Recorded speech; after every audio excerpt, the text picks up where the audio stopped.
भी हम आप करते शरीर के लिए, यानी दुनिया में जितना काम हम लोग करते हैं ये सब काम शरीर के लिए करते हैं।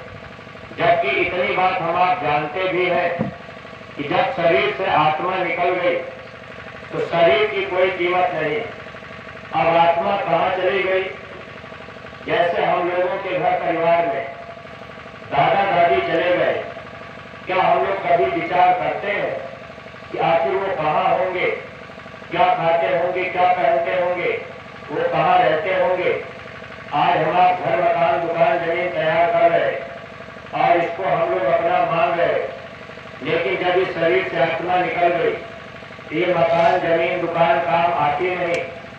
आत्मा शरीर से चली गई, धर्मराज के दरबार में कर्म का हिसाब होगा। अब वो मालिक कहेगा कि भाई मैंने आपको ये मानव जन्म दिया था तो आपने इस शरीर से बुरा काम क्यों किया, और जिस काम के लिए मैंने आपको शरीर दिया वो काम आपने क्यों नहीं किया? प्रेमी भाई बहनों, अब जो है जब वो मालिक पूछेगा अब वहां हमको आपको हिसाब देना पड़ेगा। जाना तो सबको है, इसीलिए महात्मा चेतावनी में लिख करके गए थे। हम लोग गाते बजाते हैं, एक दिन जाना पड़ी है प्रभु के समनवा, बैनवा काकू देवा है भैया। जब धर्मराज के दरबार में हम लोग पेश किए जाएंगे, यानी आत्मा की कैसी होगी, वहां वो मालिक कर्म का हिसाब करेगा कि भाई आपने ये बुरा काम क्यों किया, आपने शराब क्यों पी लिया, आपने मांस क्यों खा लिया, आपने व्यभिचार क्यों किया, आपने झूठ क्यों बोला, आपने चोरी क्यों किया, आपने हिंसा हत्या का काम क्यों किया। अगर हम आप कहेंगे कि हमने नहीं किया, तो जैसे यहाँ कचहरी में, जैसे यहाँ की कचहरी में अगर कोई मुकदमा हो जाता है तो 2 गवाह की जरूरत पड़ती है, ऐसे ही धर्मराज की कचहरी में भी वहाँ भी गवाह की जरूरत पड़ेगी। लेकिन जितने नातेदार रिश्तेदार सगे संबंधी हम लोगों ने बनाया, अब ये नातेदार रिश्तेदार सगे संबंधी धर्मराज के दरबार में अब वो बताने नहीं जाएंगे, अब वहाँ गवाही करने नहीं जाएंगे। इस कचहरी में हम आप झूठी गवाही करा लेंगे, धर्मराज की कचहरी में सच्चा इंसाफ होगा। लेकिन गवाही कौन करता है? हमारे गुरु महाराज बताया करते थे कि जब धर्मराज की कचहरी में आत्मा को पेश किया जाता है तो उस समय 2 गवाह गवाही करते हैं। जब बच्चा 5 साल का हो जाता है, 5 साल के पहले बच्चे का कोई कर्म लिखा नहीं जाता है। जब बच्चा 5 साल के ऊपर होगा तो हर बच्चे के साथ में 2 दूध लग जाते हैं। एक दूध का काम है अच्छा बुरा जो भी कर्म हम लोग जीवन में करेंगे वो सब लिखता चला जाएगा। धर्मराज की कचहरी में जब पेशी होगी तो फाइल खोल करके दिखाएगा, देखो भाई आपने ये बुरा बुरा काम किया। वहाँ धर्मराज क्या करेंगे? अब हम लोगों को सजा देने के लिए तैयार हो जाते, लेकिन आत्मा कहती है कि हमने कोई बुरा कर्म नहीं किया, हमने ये पाप कर्म नहीं किया। तब दूसरा गवाह, उसका नाम चित्रगुप्त है, अब वो क्या करता है? फोटो खींच के रखता है। जैसे रात में हम आप किसी का पेट काट रहे, घर के अंदर कोई बुरा काम हम आप कर रहे, तो वो क्या करेगा? फोटो खींच के रख लेगा। जब धर्मराज के कचहरी में पेशी होगी तब वो रील चला करके दिखा देगा कि इस आदमी ने अपने जीवन में ये बुरा बुरा काम किया है। अगर आपने अच्छा काम भी किया है तब भी आपको सजा दी जाएगी। इस संसार में अच्छे बुरे कर्मों का फल जीव को भोगना पड़ता है। भगवान राम ने भी कहा था, रामायण में लिखा हुआ था कि दुनिया के लोग रामायण को पढ़ेंगे तो समझ जाएंगे, काल रूप तिनकर में भ्राता, शुभ और अशुभ कर्म फल जाता। भगवान राम अयोध्यावासियों को जब अपना संदेश दे रहे थे तो उस समय उन्होंने बताया था, देखो इंसान, मैं काल के रूप में सबका भाई हूँ, मैं किसी का दोस्त नहीं, मैं किसी का दुश्मन नहीं। आप अच्छा कर्म करो या बुरा कर्म करो, मेरी तरफ से कोई मनाही नहीं है। यानी भगवान ने हम लोगों को कर्म करने की आजादी दी है, अगर शराब पी करके भी आप मंदिर में कीर्तन गाएंगे तब भी भगवान आपको मना नहीं करेंगे। अगर चोरी बेईमानी करके आप मंदिर में जाएंगे तब भी भगवान देवी देवता आपको मना नहीं करेंगे। लेकिन संत मना करते हैं। बहुत से लोग कहते हैं कि बाबा जी लोगों को शाकाहारी क्यों बनाते हैं, मांस मछली अंडा शराब खाने के लिए मना क्यों करते हैं। गांव के प्रेमी भाई बहनों, भगवान आपको कर्म करने से मना नहीं करेंगे, लेकिन संत मना करते हैं। भगवान मना क्यों नहीं करते? भगवान का काम है कर्म का फल देना। अच्छा बुरा जो भी कर्म हम लोग कर रहे, जब धर्मराज के दरबार में पेशी होगी और वो रील चला करके दिखा देगा कि इस आदमी ने ये बुरा बुरा कर्म किया है, अब हमको आपको सजा दे दी जाएगी, तो बुरे कर्मों की सजा कहाँ दी जाती है? नरकों में 84 में। जैसे गांव में कोई आदमी बुरा काम कर देता है तो गांव में पुलिस अगर आ गई तो आदमी को डंडा मारते हुए पुलिस ले जाएगी, ले जाकर के वहां थाने में बंद कर देगी। तो 4 जेल यहाँ बनाया गया, थाने का हालात, डिस्ट्रिक्ट जेल, सेंट्रल जेल और स्टेट जेल, ये 4 जेल यहाँ बनाया गया। गांव में कोई आदमी बुरा काम किया तो आपको थाने में बंद किया जाएगा। अपराध अगर आपने ज्यादा किया है तो जिला जेल में बंद किया जाएगा, और उससे भी ज्यादा अपराध आपने किया तो आपको ले जा करके सेंट्रल जेल में बंद किया जाएगा। अगर उससे भी ज्यादा पाप कर्म आपने किया है तो आपको ले जा करके सीधे स्टेट जेल में डाला जाएगा। 4 जेल यहाँ बनाया गया, तो 4 जेल कुदरत ने भी बनाया। किसके लिए? आत्मा को सजा देने के लिए। हम लोग आत्मा है, शरीर तो काल का दिया हुआ किराए का मकान है। जब इस शरीर से आत्मा निकल जाएगी धर्मराज के दरबार में, वहाँ कर्म का हिसाब होगा। वो मालिक कहेगा कि भाई ये बुरा कर्म आपने किया है, तो बुरे कर्मों की सजा आप कहाँ दी जाएगी? वहाँ ले जाकर नरकों में या 84 में हमको आपको सजा सुना दी जाएगी। 4 जेल, अस्तावल, उसमज, अंडल और पिंडल, ये 4 जेल है। आज हम लोग मनुष्य शरीर में है, कर्म करने की आजादी है, चाहे जो भी कर्म हम आप करें। इसीलिए महात्माओं ने लिखा था, कर्म करने का अधिकार तुमको मिला, चाहे अच्छा करो या करो तुम बुरा, ऐसी होगी जब भगवान के दरबार में, कर्ण कोई सिफारिश न तेरा खड़ा। सो चलो इसका अंजाम का, जय गुरुदेव है नाम भगवान का, नाम से जिसका नाता रहेगा जुड़ा, हंस जब उड़ा तो अकेला उड़ा। हम लोग इस संसार में अकेले आए और अकेले ही एक दिन यहाँ से जाना होगा। लेकिन हमारे गुरु महाराज बताते थे कि ये दुनिया में जहाँ हम आप रहते हैं, ये बीच में रिश्ता बन जाता है और ये बीच का रिश्ता बीच में टूट जाता है। बीच मिले बीच ही गए, अंत में साथी खोए। जैसे घर में बच्चा बड़ा हो गया, बच्चे की शादी हो गई, घर में बच्ची बड़ी हो गई और शादी हो गई, और वो बच्ची दूसरे के घर चली गई, जिससे कभी कोई मेल जोल नहीं था, अब बच्ची का प्रेम होने लग गया। यानी ये रिश्ता बीच में बनता है। अगर पति का समय पूरा हो गया, पति छोड़ के चला जाएगा, पत्नी का समय पूरा हुआ, पत्नी छोड़ के चली जाएगी, तो ये रिश्ता बीच में बनता है। मेरे भाई बहनों, लेकिन जब इस शरीर से आत्मा को निकाला जाएगा, वहाँ धर्मराज के दरबार में पेश किया जाएगा, और वो मालिक कहेगा कि भाई आपने बुरा कर्म क्यों किया है। अब वो बुरे कर्मों की सजा ले जाकर के हमको आपको जेलों में बंद किया जाएगा। अब ये मनुष्य शरीर फिर मिलेगा नहीं। अब आत्मा कहाँ चली गई? अब पहला जेल है अस्तावल खान। इस धरती पर जितने पेड़ पौधे हैं, इसमें 30 लाख प्रकार की योनि होती है। अब यही आत्मा 30 लाख बार अब पेड़ पौधे में जलने की बनेगी। अब जैसे ये आम का पेड़ है, कभी ये भी मनुष्य रहा, लेकिन अब मेरी भाई बहनों, अब ये 84 लाख योनियों में ये आत्मा चक्कर लगाती है। अब थोड़ा थोड़ा कोई बनता है। जैसे पेड़ आम का है, आपने आम का फल खा लिया, आप आम के पेड़ के नीचे बैठकर अगर आपने छाया ले लिया, अगर आपको धूप लग रही, आप पेड़ के नीचे हो गए, आपको छाया मिल गई, आपने पेड़ की लकड़ी अपने काम में ले लिया, तो यह कोई फल इस आत्मा को थोड़ा थोड़ा मिलता है। ऐसे 84 लाख योनियों में जब ये आत्मा भटकती है, थोड़ा थोड़ा कोई मिला, तब उसी कोई के संचय से एक बार मानव जन्म मिल जाता है।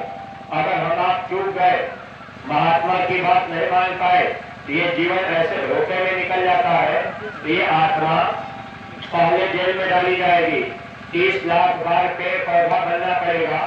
जब वहां से आत्मा को निकाला जाता है तो दूसरा जेल है उसमें खान, गर्मी और पसीने से पैदा होने वाले जीव। अब वहाँ 27 लाख प्रकार की योनि होती है। अब यही आत्मा 27 लाख बार कीड़ा मकोड़ा बैक्टीरिया और जीव खटमल बनती है। जब वहाँ से आत्मा को निकाला जाएगा, तीसरा जेल है अंडज खान, अंडे से पैदा होने वाले जीव। अब यही आत्मा 23 लाख बार वहाँ सर्प बनेंगे, बिच्छू बनेंगे, मछली बनेंगे, पक्षी बनेंगे, वहाँ भी जन्मना मरना होगा। जब वहाँ से आत्मा को निकाला जाता है, यही आत्मा चौथे जेल में जाती है। चौथा जेल है पिंडज खान, नाल पेड़ी से पैदा होने वाले जीव। अब वहाँ 4 लाख प्रकार की होती है। अब यही आत्मा 4 लाख बार वहाँ कुत्ता, सुअर, बिल्ली, घोड़ा, गधा बनती है। प्रेमी भाई बहनों, अगर हम आप इसको जोड़ लें तो 30 लाख बार पेड़ पौधे में, 27 लाख बार कीड़े मकोड़े में, 23 लाख बार अंडे से पैदा होने वाले जीवों में और 4 लाख बार पिंडज में, 30, 27, 57, 57, 23, 80, 80, 484। गोस्वामी जी महाराज ने रामचरितमानस में जिक्र किया था कि जब दुनिया के लोग रामायण गीता पढ़ेंगे तो पढ़ करके समझ जाएंगे, मानव शरीर का असली काम कर लेंगे। लेकिन हम गीता रामायण पढ़ने के बाद भी विचार नहीं कर पाए। अब यही आत्मा 84 लाख योनियों में, नरकों में 84 में धक्का खाती है। आज हम लोग मनुष्य शरीर में है, अच्छा कपड़ा पहन के चल रहे, अच्छी गाड़ी पर बैठ के चल रहे, अच्छा भोजन हम आप कर रहे, अच्छे मकान में हम आप रहते हैं। लेकिन जब यही आत्मा इस शरीर से निकल जाएगी, अगर हम आप इस मानव शरीर का असली काम नहीं किए, तो जब ये आत्मा शरीर से निकाली जाएगी, वो मालिक कहेगा कि भाई मैंने आपको मानव जन्म दिया था, तो आपने अपना असली काम क्यों नहीं किया। तो जब हम आप गलती करेंगे तो सजा तो भोगनी पड़ेगी।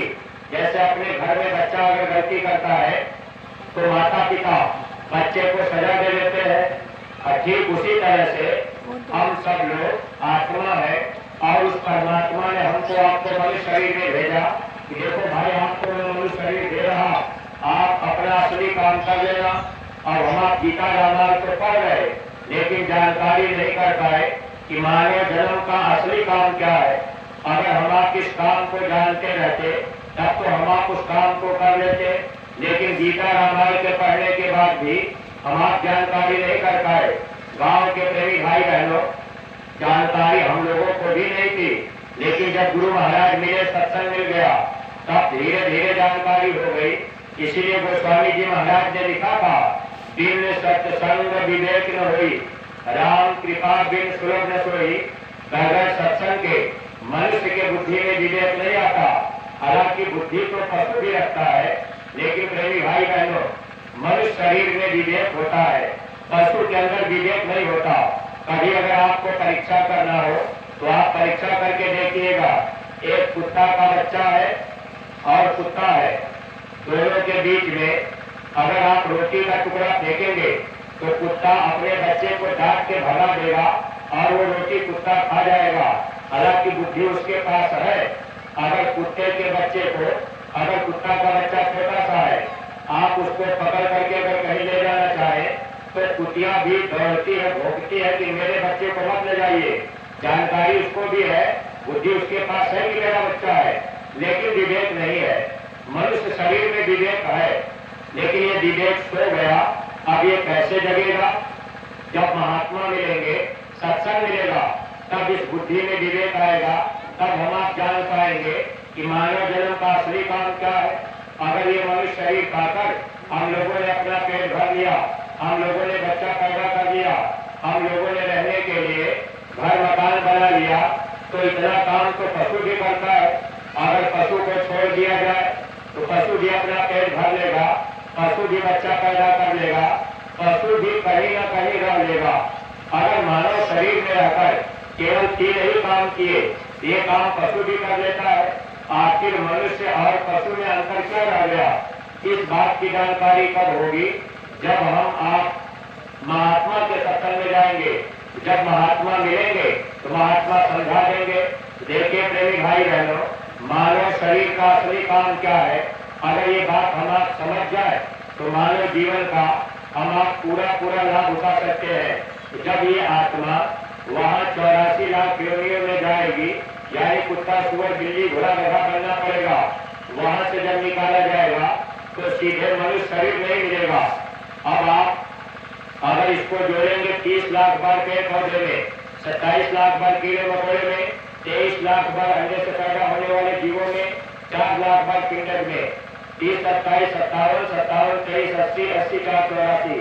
गोस्वामी जी महाराज ने लिखा था 4 खान 84 लाख योनियों में भटकने के बाद तब एक बार मानव जन्म मिलता है। कबीर साहब लिख करके गए थे, 184 भरम के पद पे आपको आए, अब की पासा न पड़ा तो फिर 84 जाए। गांव के प्रेमी भाई बहनों, आपकी बार अगर मनुष्य शरीर का असली काम हम लोग नहीं कर पाए तो अब ये दोबारा मानव जन्म नहीं मिलेगा।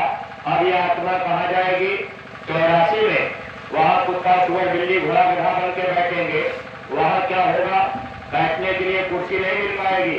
वहाँ जमीन पर अगर बैठेंगे तो कोई चटाई कंबल कोई प्लास्टिक नहीं रहेगी। वहाँ तो प्रेमी भाई बहनों नंगे रहना पड़ेगा, नंगे चलना पड़ेगा, नंगे खाना पड़ेगा। जहाँ टट्टी पेशाब हम आप करेंगे, पशु को देख लिया जाए, भैंस को गाय को सुअर को देखा जाए, जहाँ टट्टी पेशाब अब उसी पर बैठना उठना है। शरीर में टट्टी पेशाब लगी है। आज इस मनुष्य शरीर में अगर कहीं हाथ पैर में जरा सा टट्टी लग जाए तो हमको आपको कितनी घृणा होती है। लेकिन आप प्रेमी भाई बहनों, इतना तो हम आप जान रहे, ये मनुष्य शरीर ज्यादा से ज्यादा 100 साल के लिए मिला है। अब ये शरीर फिर छूटेगा, फिर हमको आपको 84 में जाना पड़ेगा। अगर हम लोग इससे बचने का उपाय करते, उपाय कैसे कर पाएंगे? अगर महात्मा मिलते, हम आप उनके सत्संग में जाते, तब हम आप बातों को समझ जाते। केवल गीता रामायण पढ़ लेने से बात समझ में नहीं आएगी। इसीलिए महात्मा लिख करके गए, जब मानव जीवन में पूरी इकट्ठा होगा तब आपको संत मिल जाएंगे, जब संत मिलेंगे तब आपको सत्संग मिल जाएगा। लेकिन आज के समय में बहुत से प्रेमी भाई बहन सोचते हैं कि भाई हम महात्मा के पास क्यों जाए, हम तो देवी देवता भगवान की पूजा पाठ कर रहे, आखिर महात्मा से क्या मतलब? देखिए प्रेमी भाई बहनों, अगर आपने इस मानव जीवन में देवी देवता की पूजा पाठ किया, अगर आप ये सोचे कि हम 84 नरकों से बच जाए तो आप नहीं बच पाएंगे, क्योंकि कबीर साहब लिख करके गए थे ताकि हम लोग पढ़ करके समझ जाएंगे। कबीर साहब ने लिखा है कि जो लोग देवी देवता की पूजा पाठ करते हैं, ऐसे जीव नरकों 84 से बच नहीं पाएंगे। हम अपनी तरफ से नहीं कह रहे, आप अच्छी तरह से विचार कीजिएगा। कबीर साहब लिखे, कर ले जतन सखी साई मिलन की, गुड़ला गुड़िया सूख सुतलिया, तज दे बुझियल कैया चलन की, देवी देवता भूया भवानी की मार्ग 84 चलन की। कबीर साहब ने लिखा, अगर कोई इंसान देवी देवता की पूजा पाठ करते करते पूरा समय बिता दे तो आप सोचे कि हम 84 से बच जाएंगे, तो नहीं बचेंगे, फिर आपको 84 में जाना पड़ेगा। अगर कोई देवी आपसे खुश भी हो जाए और आप कहें कि हमको मोक्ष मुक्ति मिल जाए, फिर नरकों में 84 में न जाना पड़े, तो ऐसा नहीं होगा, जाना पड़ेगा। गुजरात के राजा पीपा काली देवी के बड़े पुजारी रहे। एक दिन काली देवी राजा पीपा की पूजा से खुश हो गई। जब काली देवी खुश हुई तो वो सामने प्रकट हो गई और उन्होंने कहा, राजन मैं तेरी पूजा से खुश हूँ, बताओ तू मुझसे क्या चाहता है। देखिए प्रेमी भाई बहनों, इस संसार में अक्सर लोग महात्मा के पास देवी देवता के पास जाते हैं तो संसार की चीज मांगते हैं। कोई बेटी बेटा मांगता है, कोई धन दौलत मांगता है, कोई चाहता है हमारा मकान अच्छा बन जाए, कोई चाहता है कि बेटे की नौकरी लग जाए, अब कोई चाहता है कि हमारी शादी अच्छे घर में हो जाए। यानी जब हम आप महात्मा के पास जाते हैं या किसी देवी देवता की पूजा पाठ करते हैं तो एक इच्छा लेकर के कि बस हमको संसार की दौलत मिल जाए, यानी यहाँ संसार की दौलत हम आप चाहते हैं। लेकिन प्रेमी भाई बहनों, संसार की दौलत थोड़े दिन के लिए मिलती है। जो मकान आज आपका है ये 100 साल बाद किसी और का हो जाएगा। जिस जमीन पर आप बैठे हैं, जिस जमीन को आप अपना मान रहे, 100 साल के बाद ये जमीन दूसरे की हो जाएगी, आपका नहीं रहेगा, क्योंकि ये समय पूरा होगा और हम आप यहाँ से चले जाएंगे। तो जब महात्मा आते हैं, महात्मा सच्ची बात को समझाना चाहते हैं, लेकिन राजा पीपा इस मामले में जानकार थे। जब काली देवी खुश हुई और उन्होंने कहा, राजन जो तुम्हारी इच्छा हो मांग लो, आज मैं तेरी पूजा से खुश हूँ। तब राजा पीपा ने कहा, देवी अगर आप मुझे कुछ देना चाहती है तो आप हमको वो चीज दे दीजिए, अब इस संसार में हमको जन्मना मरना न पड़े, कि हमको नरकों में 84 में कुत्ता सुअर बिल्ली घोड़ा गधा न बनना पड़े। काली देवी ने कहा, राजन दुनिया की चाहे जो भी दौलत मांगना हो मांग लो, मैं दुनिया की दौलत तो दे सकती हूँ, लेकिन तुम जो ये चाह रहे कि हम जन्म मरण की पीड़ा से तुम्हारा छुटकारा करा दे, तो मैं नहीं करा सकती। इसके लिए तुमको गुरु के पास जाना पड़ेगा। जब वो मिलेंगे, रास्ता बताएंगे, तब तुम्हारा छुटकारा हो पाएगा। इसीलिए कबीर साहब अपनी बारी में एक बात लिख करके गए थे। आज हम आप बहुत से प्रेमी भाई बहन अपने अपने गाँव में जगह जगह अपने घरों में कबीर बारी लगा करके कैसे सुनते रहते हैं, लेकिन हम लोग विचार नहीं कर पाते। बहुत से लोग पूजा पाठ तीर्थ व्रत करते हैं, विचार का हम आप करते। कबीर साहब की बारी में कितना साफ बजता रहता है, हम आप सुनते रहते हैं, विचार नहीं किए। गुरु बिन माला फेरते, गुरु बिन देते दान, गुरु बिन दान हो राम है, जा पूछो वेद पुराण भैया, पूछो वेद पुराण। पहले गुरु के अगर आप माला भी फेर रहे, आप दान भी कर रहे, रुपया पैसा आप कहीं लुटा रहे, आप प्रेमी भाई बहनों, महात्माओं ने कहा कि गुरु के बिना अगर आप माला फेरते हैं, दान देते हैं, तो वो सब हराम यानी बेकार में ही जाता है। कोई हमको आपको उसका फायदा नहीं मिल पाता। लेकिन क्या हम आप महात्मा की बारियों पर कभी ध्यान दे पाए? आज अपने बहुत से सत्संगी प्रेमी भाई बहन संगत में तो आप जुड़ गए, लेकिन हम सत्संगी प्रेमी अभी सेवा देने का भाव नहीं समझ पाए कि आखिर महात्मा हमसे आपसे सेवा बार बार क्यों लेते हैं, बार बार सेवा क्यों लगाई जाती है। इस बात पर कितने सत्संगी अभी विचार ही नहीं कर पाए। लेकिन सत्संगी प्रेमी भाई बहनों, अगर आप इस बात पर विचार नहीं करेंगे तो आपका ये जीवन धोखे में जाएगा। जब महात्मा जीवन में मिल जाते हैं तो महात्मा क्या करते हैं, हमारे आपके कर्मों को माफ करते हैं। जैसे कोई मुकदमा आपका हो जाए, अगर मुकदमा आप सोच रहे कि भाई हम जीत जाए, अगर आपके पक्ष में कोई गवाही नहीं करता है, कभी कभी आपका अगर कोई ऐसा व्यक्ति कचहरी में मिल जाए या जज आपके रिश्तेदार या परिचित मिल जाए, तो आप कुछ घूस दे करके, रुपया पैसा दे करके आप मुकदमा अपने पक्ष में करवा लेते हैं। ठीक इसी तरह से हालांकि महात्मा कोई घूस नहीं लेते, लेकिन फिर भी जो कर्म हमारे संसार में किए हुए हैं, उन कर्मों की माफी के लिए महात्मा हमसे आपसे सेवा लेते हैं। और धर्मराज के दरबार में महात्मा बताते हैं कि देखो ये मेरा जीव जब से ये नाम दान पाया तो मैंने जो जो कहा, इसने सब तरह की सेवा किया है, इसके इसके कर्मों को माफ कर दो। आप प्रेमी भाई बहनों, तो हम आप अगर सेवा का भाव समझ लेते तो आज जितने भी सत्संगी प्रेमी भाई बहन हम आप बराबर कुछ न कुछ सेवा करते जाते।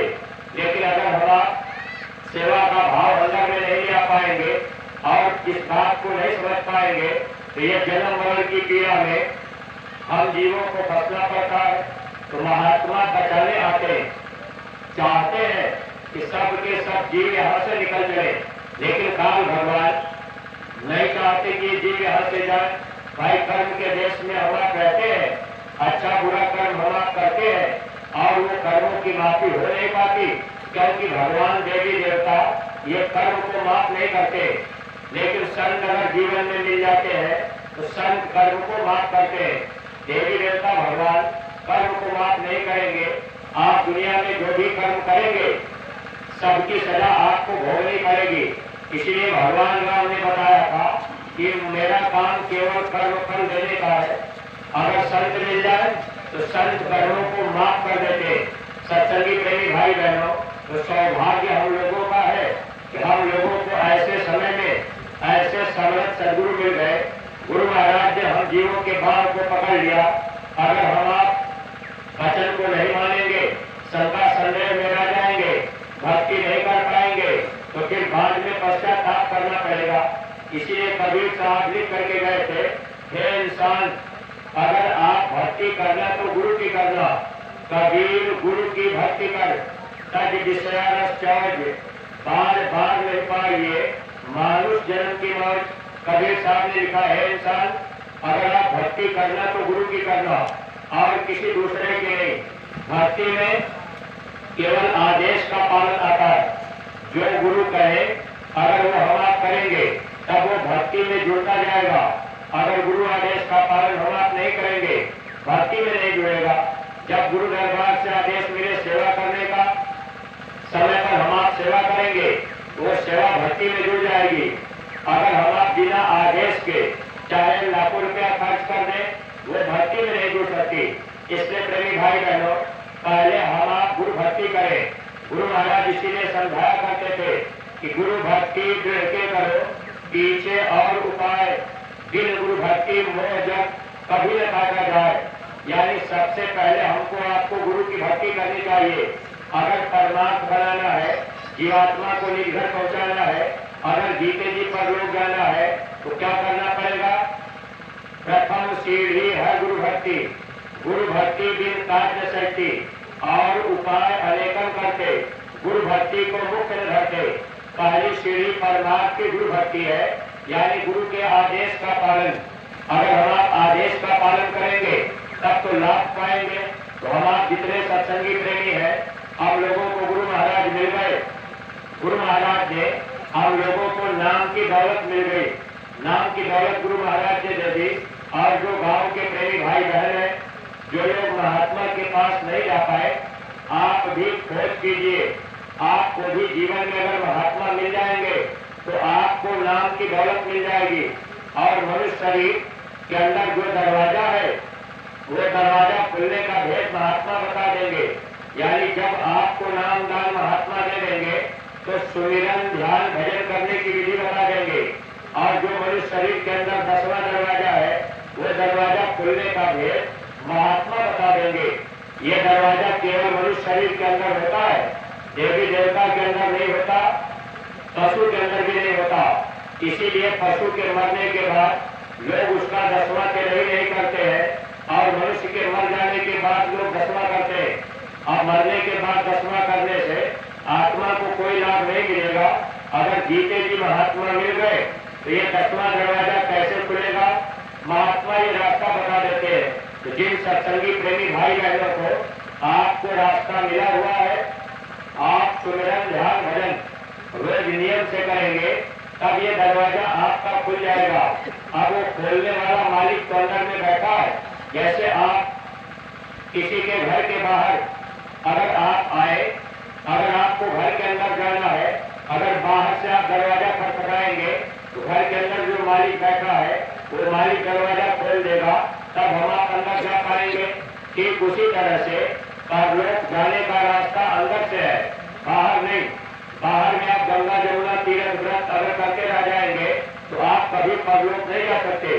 परलोक जाने का रास्ता अंदर है, लेकिन अंदर में दरवाजा बंद है। अब वो मालिक अंदर में है, तो जब आप सुमिरन ध्यान भजन रोज नियम से करेंगे, यानी सुमिरन करेंगे, तो दरवाजा आप खटखटाएंगे तो वो मालिक कभी दया कर देगा। जब दया होगी तो दरवाजा खुल जाएगा। अगर कोई सत्संगी जैसे अपने घर में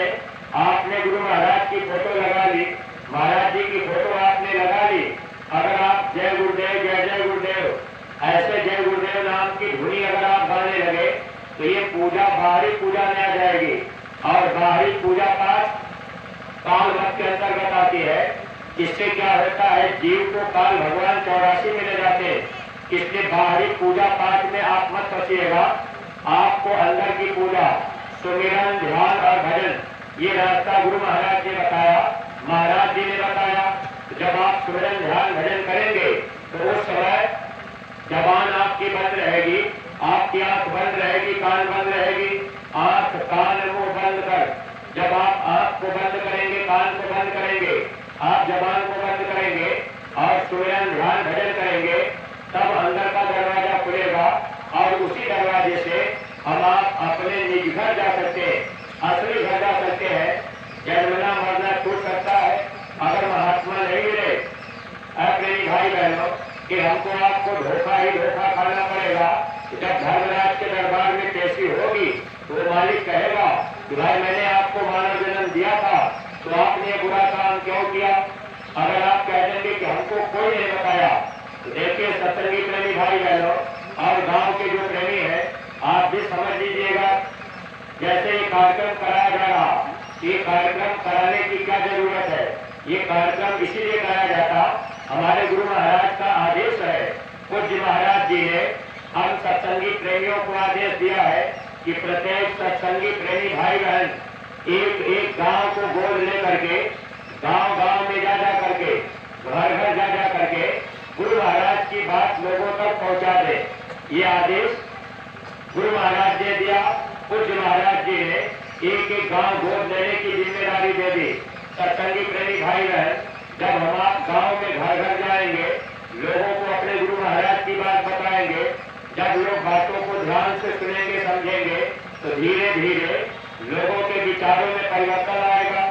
अगर आपने गांव गोद ले लिया, आप गांव में चले गए, एक बार दो बार अगर आपने गांव में प्रचार कर दिया, अगर आप गांव में लोगों से कह देंगे कि भैया आप शाकाहारी बन जाइए, आप शराब छोड़ दीजिए, सत्संगी प्रेमी भाई बहनों, गांव का कोई आदमी कह देगा कि पहले आप अपने घर में अपने बेटे को समझा लीजिए, अपने पति को समझा लीजिए, तो हमको बाद में समझाइएगा। देखिए सत्संगी प्रेमी भाई बहनों, आप एक बात ध्यान रखिएगा। स्वामी जी महाराज ने एक बार कहा, क्या बच्चा, आज का समय खराब आ गया, माता पिता की बात बेटा नहीं मानता है, भाई अपने भाई को नहीं समझा पाता है, पति की बात पत्नी नहीं मानती, पत्नी की बात पति नहीं मानता। गुरु महाराज ने कहा दुनिया के लोग कैसे मान जाएंगे। तो कहने का मतलब ये है कि अगर आप एक गांव गोद लेकर के अगर गांव में आप प्रचार करने जाएंगे, आप ये सोचे कि गांव का आदमी हमारी बात मान लेगा, तो ऐसा संभव नहीं है। आप ये मत सोचिए कि वे लोग हमारी बात मान लेंगे। गांव के लोग बात माने न माने, गांव के लोग शाकाहारी बने या न बने, लेकिन हमारा आपका फर्ज कर्तव्य है कि हम सत्संगी प्रेमी भाई बहन एक एक गांव की जिम्मेदारी उठाए, एक एक गांव गोद ले ले और गांव में महीना में एक बार दो बार जब जब मौका मिल जाए तब तब हम आप जाते रहे, गांव में लोगों को समझाते रहे। जैसे इस धरती पर मीरा का इतिहास बना, मीरा अपने गुरु का गुणगान गांव गांव गली गली किया करती थी, ऐसे ही ये जो जाकिर गुरु महाराज ने कहलाई है, जैसे मीरा अपने पांव में घुंघरू बांधती थी, जब मेरे घुंघरू बजेंगे तो लोग मेरी तरफ देखेंगे और मैं अपने गुरु का संदेश सुना दूंगी। ठीक उसी तरह से ये जाकिर गुरु महाराज ने घुंघरू के रूप में पहना दी। अगर हम आप इसको पहनेंगे, गांव में जाएंगे, गांव के लोग देखेंगे, पढ़ेंगे, जय गुरुदेव लिखा हुआ पढ़ लिए, संदेश पढ़ लिए। अगर कोई पूछ ले कि भाई आप लोग जाकिर क्यों पहनते हैं, आप लोग शाकाहारी का प्रचार क्यों करते हैं, बाबा जी लोगों को शाकाहारी क्यों बना रहे हैं, आखिर क्या कारण है, कोई कह देगा आप मथुरा जाते हैं, आप प्रचार करते हैं, तो आपको बाबा जी कोई रुपया पैसा देते हैं। अब आपको तरह तरह की बात लोग आपसे करेंगे, लेकिन जब आप गांव में लोगों के पास रुकेंगे, अगर गांव में कोई आदमी कह दे कि भाई आपको बाबा जी रुपया पैसा देते होंगे, तब तो आप प्रचार कर रहे हैं, तब तो आप कह तो सकते हैं कि भाई बाबा जी रुपया पैसा तो देते नहीं, बल्कि ठीक आप ये कह सकते हैं कि हम लोग खुद बाबा जी को जब आदेश होता है तो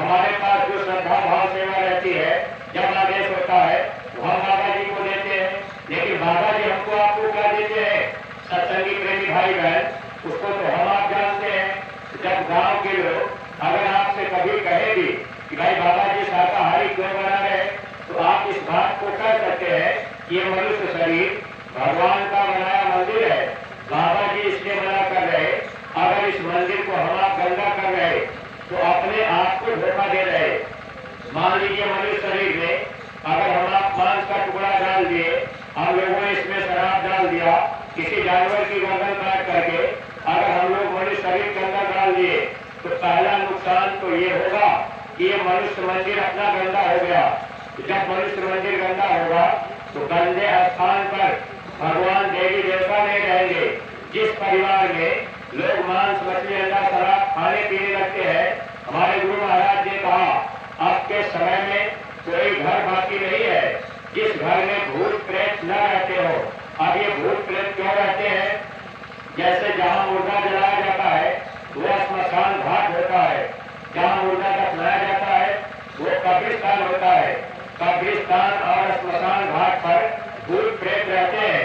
सत्संगी प्रेमी भाई बहन, जब आप गांव में जाएंगे लोगों को बताएंगे कि भाई अगर आपके परिवार में लोग शाकाहारी बन जाएंगे, भजन करने लगेंगे, तो घर में जो भूत प्रेत बाधा है, जो तकलीफ बीमारी है, ये बीमारियों में लोगों को लाभ मिलेगा।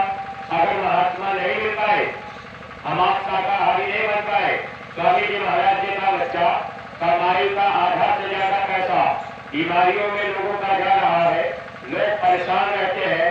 भाई सर में दर्द हो गया, आप डॉक्टर के पास गए, डॉक्टर ने दवा दिया, दवा काम नहीं की, आपने सीटी स्कैन कराया, बीमारी नहीं निकल पाई, फिर आप दूसरे डॉक्टर के पास गए, 15 दिन की दवा डॉक्टर ने फिर दे दिया, अब आपके कमर में दर्द हो गया, अब आपने एक्सरे करवाया फिर कुछ नहीं आया, अब आपके सीने में दर्द हुआ, अब आप फिर अल्ट्रासाउंड कराएंगे, पेट में दर्द हुआ।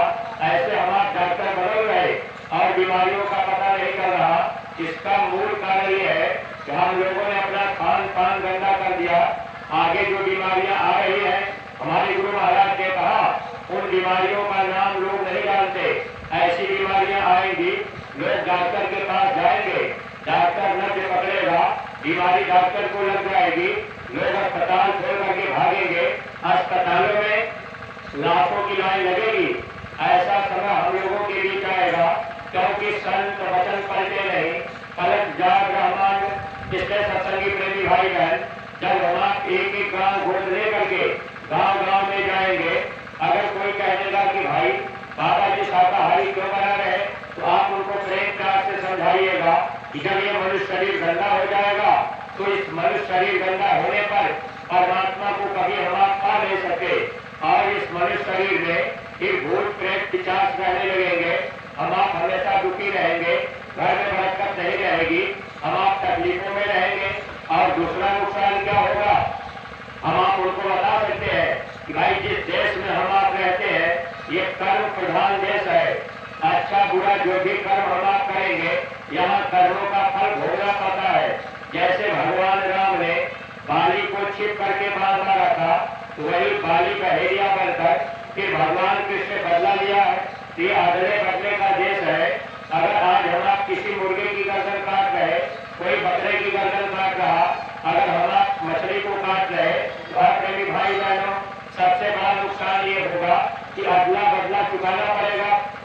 आज मनुष्य शरीर में है, कर्म करने की आजादी है, बकरे की गर्दन को हम आप काट दिए तो एक न एक दिन हम लोगों को भी बकरा बनाया जाएगा और ये कर्म हमको आपको सहना पड़ेगा।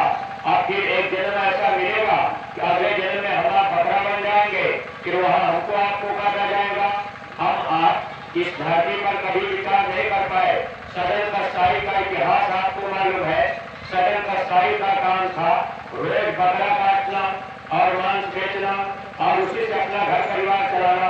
एक दिन क्या हुआ, लेकिन सदन कसाई भी जब बकरा काटता था तो उसका नियम था, एक बकरा रोज काटता था और उसको बेच देता था, उसी से अपना घर परिवार खर्चा चलाता था। एक दिन सदन कसाई बकरा काट करके बेच दिया था, अब वो दुकान बंद करके अपने घर जाना चाहता था। तब तक राजा के सिपाही आ गए, सदन कसाई से बोले कि अभी अभी राजा ने मांस मांगा है।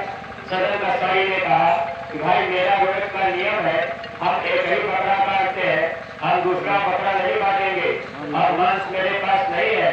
सिपाहियों ने कहा, अगर तूने राजा को मांस नहीं दिया तो कल से तेरी दुकान नहीं रख पाएगी। सदन का साई बेचारा सोचने लगा, आखिर अब हम क्या करें। तब उसके मन ने उसको एक उपाय बता दिया। मन ने क्या कहा, चलो भाई बकरे की गर्दन नहीं काटेंगे। सदन का साई ने सोच लिया कि बकरे की एक टांग काट करके और जितना मांस राजा को चाहिए हम सिपाहियों को दे देते हैं और बकरा ऐसे रात भर जिंदा रहेगा। सुबह आएंगे तब बकरे की गर्दन काट देंगे। नियम था कि दूसरा बकरा दिन में एक बार में नहीं काटेंगे, एक दिन में एक ही बकरा काटता था। लेकिन जब सिपाही मांस मांगे तब उस सदन कसाई को मजबूर होना पड़ा और सदन कसाई चोरी तेज किया।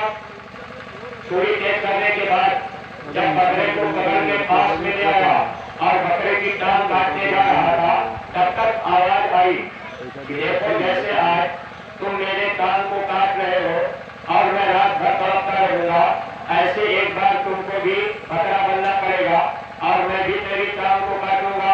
आवाज आई कि अरे कितनी बार मैं बकरा बना और तूने मेरी गर्दन काटी, और मैं जब आदमी बना और तुम बकरा बने तो मैंने तेरी गर्दन काटी। ये अदला बदला कई जन्मों का चल ही रहा है। अगर अब की बार एक टांग काट दोगे तो आगे अगले जन्म में तुम्हारी एक टांग मैं काटूंगा और तुम भी तकलीफ सहोगे। प्रेमी भाई बहनों, जब आवाज आई सदन कसाई के विचार बदल गए। कहने का मतलब, जब हम आप गाँव गाँव जाएंगे और गाँव में लोगों को समझाएंगे कि भाई ये अगले बदले का देश है, ये कर्म प्रधान देश है, आज हम लोगों को आजादी है लेकिन किसी जानवर की गर्दन हम आप काट रहे। प्रेमी भाई बहनों, एक न एक दिन हम लोगों को काटा जाएगा। सत्संगी प्रेमी भाई बहनों, जब एक एक गांव गोद ले करके हम आप गांव गांव में जा करके लोगों को बताएंगे आज के समय में आदमी बीमारी परेशानी तकलीफ में है। अगर गांव गोद लेकर के आप प्रचार करने गए, आप किसी के घर परिवार में किसी का जवान बेटा मर गया, आदमी बड़ा दुखी रहता है। अगर आप अपने गुरु महाराज की बात बताएंगे तो आदमी कहेगा भाई हम तो बड़े परेशानी में है। लेकिन सत्संगी प्रेमी भाई बहन, जब आप एक एक गांव गोद लेंगे और गांव में गुरु महाराज की बात बताएंगे, निश्चित है शराब पीने वाले लोग भी शराब छोड़ देंगे और मांस खाने वाले लोग मांस छोड़ेंगे। विचार धीरे धीरे बदलेगा, एक बार में नहीं। जब लोग इस बात को जान लेंगे कि भाई यहाँ तो अदला बदला चुकाना पड़ता है, इसलिए गांव के प्रेमी भाई बहन, बाबा जय गुरुदेव जी महाराज सबकी भलाई के लिए काम किया करते थे। देखिए सत्संगी प्रेमी भाई बहनों, हम आप जब भी गाँव में जाए तो गुरु महाराज की बात तो हम आप बता ही सकते हैं और लोगों को समझाने के लिए स्वामी जी महाराज ने इतना सत्संग सुनाया। गुरु महाराज के हर बातों को हम आप जानते हैं, लेकिन जब गांव में जाएंगे बताएंगे तब लोग धीरे धीरे मांस मछली अंडा शराब से दूरी बनाएंगे। और मनुष्य शरीर का असली काम क्या है, जब हम आप उनको सत्संग में ले जाएंगे, नए लोग भी मथुरा जाएंगे, सत्संग सुनेंगे और लोग गुरु महाराज के रास्ते पर जुड़ जाएंगे, उनका भी जीवन सार्थक। आज के समय में हम आप कभी विचार नहीं कर पाते। ये कर्मों की वजह से रिश्ता बनता है और कर्म की वजह से रिश्ता टूटता है और यही कर्म फल हम आप यहाँ भोगते रहते हैं। महात्मा आते हैं तो समझाते हैं। इसी धरती पर जब धृतराष्ट्र के 100 पुत्र मारे गए, धृतराष्ट्र अंधा अंधी दोनों लोग अपने 100 पुत्रों के वियोग में अब वो लोग रो रहे थे, यानी उनका भी शरीर टूटने वाला था। भगवान के पहुंच गए। धृतराष्ट्र जी भगवान के से पूछ बैठे, हे केशव, आज हमारे 100 पुत्र मार दिए गए, अब मेरे खानदान में कोई नहीं रह गया, अब हम दोनों प्राणी अपने 100 पुत्रों के वियोग में मर रहे, आखिर ऐसा क्यों हुआ। तब भगवान कृष्ण ने कहा, महाराज आप अपने पिछले जन्म का कर्म देख लीजिए, आपने कुछ ऐसा कर्म किया है इसलिए आज आपके 100 पुत्र मारे गए और आप उनके वियोग में मर रहे हैं। प्रेमी भाई बहनों, तो धृतराष्ट्र जी को अपने पिछले 100 जन्मों की खबर रही, लेकिन 100 जन्मों में ऐसा कोई कर्म उनको दिखाई नहीं दिया। तब भगवान कृष्ण ने कहा, अब मेरी योग शक्ति ले लो। अब अपनी योग शक्ति भगवान कृष्ण ने दिया, कहा कि और पीछे हट करके देख लो। जब और पीछे हट करके देखे तब उन्होंने अब एक 6 जन्म पीछे क्या देख रहे कि मैं राजा हूँ, जंगल में शिकार खेलने गया। जब शिकार नहीं मिला तो शाम को जब राजा लौटे, शरीर में क्रोध भर गया था, कोई शिकार मिला नहीं। जब राजा अपने घर में महल में प्रवेश करने लगे तो जो राज रसोइया भोजन बनाने वाला था, जब वो सामने पहुंचा, कहा महाराज आज भोजन में क्या बनेगा? राजा ने कहा कि आज देखो कोई शिकार नहीं मिला, तो आज तुम मुझे ऐसा करो, कहीं न कहीं से मांस ले आओ और शिकार करके ले आओ और पका करके मुझे मांस खिलाओ। अब वो राजा रोज मांस खाता था। एक ही प्रेमी भाई बहनों, राज रसोइया को आदेश हो गया, शाम हो रहा था, अब मांस मिलेगा कहाँ? अब वो सोचा कि किस पक्षी का मांस खोजे। जब राज रसोइया महल से बाहर निकला तो बगल में एक तालाब था। तालाब के किनारे हंस और हंसनी का जोड़ा रहता था और उनके बच्चे भी थे। तो एक बच्चे की आवाज, हंस हंसनी के बच्चे की आवाज, अब वो जो है राज रसोइया को आवाज लग गई। राज रसोइया सोचा कि अब अंधेरा हो रहा, दूसरा शिकार मिलेगा नहीं। पहुंच गया तालाब पर, हंस हंसनी के एक बच्चे को उठा लाया और हंसनी के बच्चे की गर्दन काट कर राज रसोइया पका करके राजा को खिला दिया। राजा ने मांस खाया। राजा कहने लगा, देखो ऐसा स्वादिष्ट मांस अभी तक मुझे कभी नहीं मिला, तूने कहां से किस पक्षी का बनाया? ऐसा मांस मुझे रोज चाहिए। अब राज रसोइया फिर गया तालाब पर, दूसरे बच्चे को उठाया। ऐसे करके एक एक करके अब एक एक बच्चों को काटता गया, राजा को खिलाता गया। जब हंस हंसनी के सब बच्चे खत्म हो गए, एक बच्चा मात्र बचा था। जब राज रसोइया पहुंचा, हंस और हंसनी अब अपने पंखे से अपने बच्चे को ढक लिए थे कि एक बच्चा तो कम से कम मेरा बच जाए, मेरा वंश तो चलता रहेगा। जब राज रसोइया पहुंचा तो हंस हंसनी अब वो बच्चे को ढके, आवाज भी आई, कम से कम मेरे बच्चे को छोड़ दो ताकि मेरा वंश चलता रहे। लेकिन राज रसोइया जबरदस्ती उस बच्चे को भी ले लिया, ले जा करके काट करके राजा को खिला दिया। अब हंस हंसनी बुढ़े थे, उनका मांस राजा को अच्छा न लगता।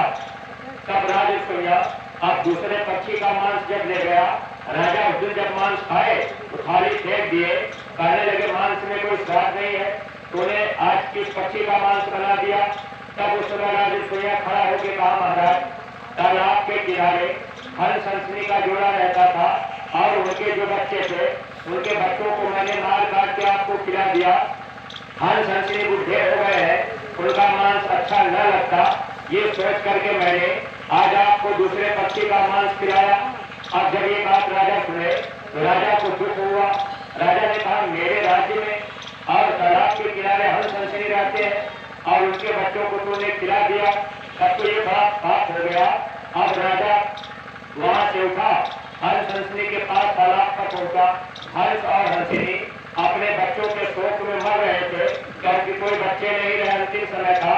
तो राजा ने जाकर के माफी मांगा कि भूल से ये काम हो गया, गलती हो गई, हमको क्षमा कर दो। लेकिन आवाज आई कि हे राजन, जैसे तूने मेरे 100 बच्चों को मार के खा लिया, ऐसे एक समय आएगा तुम्हारे 100 पुत्र मारे जाएंगे और तुम दोनों प्राणी अपने 100 बच्चों के शोक में मर जाओगे। अपने भाई बहनों, ये अगले पर्दे का देश है। जब हम आप गाँव गाँव जाएंगे और अपने गुरु महाराज की बात बताएंगे, लोगों के विचार बदलेंगे, लोग शाकाहारी सदाचारी बनेंगे। अगर हम आप गुरु महाराज की बात घर घर नहीं पहुंचा पाए, जन जन तक संदेश नहीं दे पाए, कर्म दोष हम लोगों को लग जाएगा। इसलिए सत्संगी प्रेमी भाई बहनों, हमारी आपकी ये भक्ति है और ये आदेश है कि प्रत्येक सत्संगी एक एक गाँव गोद ले करके गाँव में जा करके लोगों को समझाने बताने का काम करें। जब हम आप गाँव में जाएंगे, गाँव के लोगों से हम आप जय गुरुदेव बोलेंगे। हर सत्संगी प्रेमी भाई बहन, जय गुरुदेव कहने में संकोच मत किया करिए। जब भी आप गाँव में जाइए, छोटा बड़ा कोई भी मिले, आप जय गुरुदेव बोला करिए। दोनों हाथ जोड़ करके बोलेंगे, आपकी परमार्थी कमाई बचती रहेगी। एक हाथ उठा करके जय गुरुदेव कहेंगे, आपकी परमार्थी कमाई खत्म होती जाएगी। जब आप गांव में लोगों को बताएंगे ये जय गुरुदेव नाम भगवान का है, हमारे गुरु महाराज बताया करते, समय का जगाया नाम है और इस नाम से इस समय देश दुनिया में लोगों को लाभ मिलेगा। सत्संगी प्रेमी भाई बहन, आज इस कलयुग में लोग भगवान का नाम तो जप रहे, रामायण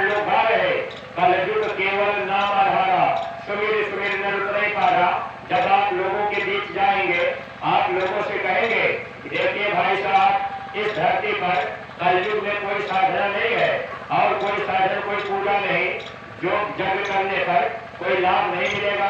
कलयुग में नाम का आधार है, लेकिन वो नाम कहाँ मिलता है? बाजार में नहीं, नाम कहीं किताब में नहीं। महात्माओं ने लिखा था, नाम तो है संतन अधीना, संत बिना कोई नाम न चीना। नाम संतों का अधीन होता है। जब हम आप गाँव में जाएंगे और लोगों को बताएंगे कि हमारे गुरु महाराज ने जय गुरुदेव नाम की जहाज इस धरती पर लगा दी है और इस जहाज पर अगर सारी दुनिया बैठ जाए तब भी ये जहाज लोगों को पार करेगी। गांव के मेरी भाई बहन, कभी इस धरती पर राम नाम की जहाज लगी, कभी कृष्ण नाम की जहाज लगी, कभी साहेब नाम की जहाज लगी, कभी वाहेगुरु नाम की जहाज लगी, कभी गिरधर नाम की जहाज लगी, कभी राजा स्वामी नाम की जहाज लगी। तीन नाम की जहाज महात्मा लगाने आते हैं। जब राम नाम कोई नहीं जानता था, जय राम कोई नहीं कहता था, राम राम कोई नहीं कहता था, लेकिन जब भगवान राम आए, रावण जैसा विद्वान भगवान राम की सच्ची बात को नहीं माना, राम नाम पर रावण को शंका हो गई। अगर आज हम आप जय गुरुदेव नाम पर शंका करेंगे तो ये शंका हम लोगों का नुकसान करेगी। इसलिए गांव के प्रेमी भाई बहन, प्रभु के नाम पर आप शंका मत कीजिएगा और अपने सत्संगी प्रेमी आप गांव गांव जा करके जब लोगों को सच्ची बात बताएंगे कि भगवान का समय का जगाया नाम है, जब नए लोगों को आप बता देंगे कि भाई आप मथुरा चलेंगे तो आपको नाम की जहाज पर बैठने का तरीका पूज्य महाराज जी बता देंगे, जिनकी दाढ़ी बार काली है। लेकिन गांव के प्रेमी भाई बहन, जब आप गांव में जाएंगे तो तरह तरह की बातें आपके सामने आएंगी। यहाँ जो नए लोग होंगे, आप लोग एक बात समझ लीजिएगा, हमारे गुरु महाराज बाबा जय गुरुदेव जी महाराज 18 मई सन 2012 को शरीर छोड़ गए। लेकिन गुरु महाराज शरीर छोड़ने के पहले गुरु महाराज ने कहा था कि बच्चा आगे चल करके बहुत से बाबा जय गुरुदेव बन जाएंगे। लोग नकल करके जगह जगह बैठ जाएंगे, प्रेमियों को भ्रमित कर देंगे। आगाह कर देना मेरा काम है, ताकि आप ये न कर सको कि ये बात हमको पता नहीं था। पुराने सत्संगी प्रेमी भाई बहन, स्वामी जी महाराज पहले ही बता के गए कि आगे बहुत से बाबा जय गुरुदेव बन जाएंगे नकली और जगह जगह बैठ जाएंगे। अब मान लीजिए आपके सीतापुर में ही अगर कोई बाबा जय गुरुदेव आश्रम बना दे, अब कोई आपके हरगांव में बना दे, कोई नीमसार में बना दे, कोई फैजाबाद में बना दे, तो आपको तो ये बात ध्यान रखना चाहिए कि आप अपने गुरु की बात याद रखते। स्वामी जी महाराज बता के गए थे कि अब बच्चा मैं आपके पीछे पुड़िया बांध दे रहा, ये पुड़िया बधी रहेगी, अपना काम करती रहेगी। दोबारा जब मैं आऊंगा इसी स्थान पर, मैं देखूंगा मेरी पुड़िया ने कितना काम किया है। स्वामी जी महाराज ने कहा दोबारा मैं फिर आऊंगा। कहाँ आएंगे? कहीं बद्रीनाथ, केदारनाथ, कहीं मध्य प्रदेश, कहीं गुजरात, ऐसा स्थान नहीं। 7 साल के सत्संग में बाबा जी ने स्थान परिवर्तन का जिक्र नहीं किया। बाबा जय गुरुदेव जी महाराज का आश्रम मथुरा में है और गुरु महाराज ने सन 87 में भी कहा कि बच्चे आगे चल करके आपसे कोई बाबा जी का परिचय पूछे तो आप बता देना कि बाबा जी का आश्रम मथुरा में है। इसलिए सत्संगी प्रेमी भाई बहन, जब आप गांव गांव जाएंगे, जो लोगों के अंदर भ्रम पैदा हो गया, अब जगह जगह नकली जय गुरुदेव बैठ गए, लोगों के अंदर भ्रम तो होगा ही। लोग कहेंगे भाई मथुरा क्यों जाए? इसीलिए हमारे स्वामी जी महाराज हम लोगों को एक ऐसा पाठ पढ़ा दिए और एक पहचान बना दिए। हम लोग समझ नहीं पाए। जब गुरु महाराज ने जाकिर कहलाई तो उस समय हम लोग नहीं समझे कि आखिर बाबा जी जाकिर क्यों पहनने का आदेश दिए। जब सन 83 में गुरु महाराज ने ताज गोरा पहनाया, 1 करोड़ लोगों ने एक आवाज में पहन लिया था। क्यों पहनाए? उसका कारण महापुरुष जानते हैं। ये जाकिर गुरु महाराज ने क्यों पहनाई, इसका कारण गुरु महाराज जानते थे। शरीर छोड़ने के पहले जाकिर गुरु महाराज ने पहना दी, क्योंकि गुरु महाराज को पता था कि आगे लोग जगह जगह बैठ जाएंगे। तो जाकिर पर गुरु महाराज ने बाबा जय गुरुदेव आश्रम मथुरा लिखवा दिया, ताकि सबको पता रहेगा कि बाबा जी का आश्रम मथुरा में है। और गुरु महाराज ने कहा कि बच्चा, मैं अपने बच्चों का मुंह, पेट और प्रेस, गुरु महाराज ने कहा पेट, पीठ और मुंह, केस और अखबार बना दूंगा। ऐसे सत्संगी प्रेमी भाई बहनों, ये जाकिर अखबार का काम करती है। जब आप गांव गांव जाएंगे तो ये अखबार की तरह लोग इसको पढ़ लेंगे, बाबा जी का संदेश, और बच्चा बच्चा भी जान लेगा कि बाबा जय गुरुदेव का आश्रम मथुरा में है। तो कम से कम लोगों को धोखा तो नहीं मिलेगा। और देखिए गांव के प्रेमी भाई बहन, हमारे गुरु महाराज ने कहा था कि बच्चा मैं दोबारा फिर आऊंगा, लेकिन बाबा जी कहाँ आएंगे? तो इनका बाबा जी की कर्म भूमि, आपकी कर्म भूमि यही आपके मथुरा में, आगरा दिल्ली बाईपास रोड मधुबन पहाड़ी मथुरा में, और बाबा जी की जन्मभूमि इटावा जिला गांव किनारा में। स्वामी जी महाराज ने कहा अब बच्चे आगे चल करके ये नकली जय गुरुदेव बनेंगे, और गुरु महाराज ने कहा लोग जगह जगह बैठेंगे तो कोई असली जय गुरुदेव भी तो होगा। तो असली जय गुरुदेव का परिचय क्या है? तो बाबा जय गुरुदेव जी महाराज की जन्मभूमि गांव किटौरा में, ये जो काली दाढ़ी में हम आप इनको देख रहे हैं, इनकी जन्मभूमि किटौरा है। और गुरु महाराज ने कहा था कि बच्चा मैं अपनी दाढ़ी काली कर लूंगा तो क्या तुम मुझे पहचान पाओगे? यही पूज्य महाराज जी इस समय महाराष्ट्र में है। एक बार महाराज जी स्वामी जी के शरीर छोड़ने के बाद धुलिया जिला में महाराष्ट्र में कार्यक्रम कर रहे थे, और उस समय सत्संग में जो भी लोग आए थे, एक बच्ची 3.5 साल की थी, अपने माता पिता के साथ में सत्संग में आई थी। और वो जैसे हमारे आपके घर परिवार में छोटे छोटे बच्चे सत्संग में आ जाते हैं, और हम माताओं बहनों को हम लोगों को ध्यान रखना चाहिए, सत्संग में अपने बच्चों बच्चियों को हम आप ले आएंगे, बच्चे बच्चियां भी धीरे धीरे गुरु महाराज की बातों को समझने लगेंगे, और मानव शरीर का असली काम क्या है वो भी जान जाएंगे। जब महाराज जी का सत्संग हो रहा, एक छोटी सी बच्ची अपने माता पिता के पास से उठ करके, अब धीरे धीरे वो पीछे से उठकर पास में आ गए जहाँ महाराज जी बैठ करके सत्संग दे रहे थे। मंच बड़ा नीचे ही था, महाराज जी बैठे कुर्सी पर। जब वो बच्ची पास में आई बिल्कुल महाराज जी के करीब में, तो महाराज जी की काली दाढ़ी की तरफ हाथ लगा दी, और वो बच्ची प्रेम से बोली कि बोलो ना, तुम्ही क्या बाबा जी है, झूठ मत बोलो, तुम ही बाबा जी हो। महाराज जी मुस्कुराए और बच्ची को केवल इशारा किए, फिर वो बच्ची चुपचाप जाकर के बैठ गई। अब मेरे भाई बहनों, आगे समय आएगा जब गुरु महाराज ने कहा नकली जय गुरुदेव बनेंगे, असली जीत तो कोई होगा। आप बाहर की आंख से पहचान नहीं सकते, लेकिन पहचान गुरु महाराज बता के गए। बच्चे दोबारा मैं इसी स्थान पे आऊंगा। 60 साल के सत्संग में स्थान परिवर्तन का जिक्र नहीं है। अगर हम आप मथुरा छोड़ दिए, अपने गुरु महाराज की मंदिर, दादा गुरु जी की मंदिर अगर हम आप छोड़ दिए, भूल गए, तो स्वामी जी महाराज ने कहा था अगर तुम मेरे गुरु महाराज को भुला दोगे तो भारी मुसीबत में फंस जाओगे, यानी फिर नरकों में 84 में जाना पड़ेगा और कोई हमारी आपकी मदद नहीं करेगा। इसलिए सत्संगी प्रेमी भाई बहन, आप अपना ध्यान मथुरा गुरु दरबार के तरफ, जो मथुरा गुरु दरबार से आदेश मिले आप उसका पूरा पालन किया करिए। पूज्य महाराज जी जो भी आदेश देते हैं हम लोगों के हित और भलाई के लिए, तो पहला आदेश तो यह है कि हम लोग अपने अपने घर में सुमिरन ध्यान भजन 1 घंटा सुबह 1 घंटा शाम नियमित करें। माताएं बहने अपने अपने गांव में आप लोग सामूहिक भजन किया करिए। अगर आपके मोहल्ले में 4-6 लोग हैं, 2-4 घर है, तो शाम को एक जगह बैठ जाया करिए। 1 घंटे के लिए एक प्रार्थना कर लीजिए, सुमिरन ध्यान भजन कर लीजिए, फिर एक आरती प्रार्थना करके आप अपने अपने घर को जाइए और सुबह में अपने अपने घर में बैठ करके कर लिया करिए। और जितने अपने घर में बच्चे हैं तो बच्चों को भी आप सुमिरन ध्यान भजन में बैठाया करिए।